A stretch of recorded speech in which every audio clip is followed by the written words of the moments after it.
भारताचे एक सार्वभौम समाजवादी धर्मनिरपेक्ष लोकशाही गणराज्य घडवण्याचा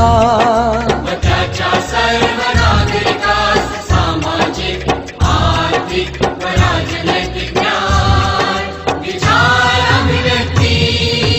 विश्वास श्रद्धा व उपासना यांचे स्वातंत्र्य दर्जाची व संधीची समानता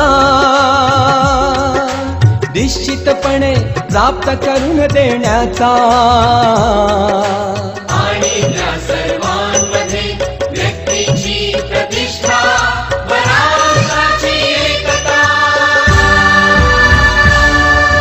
आणि एकात्मता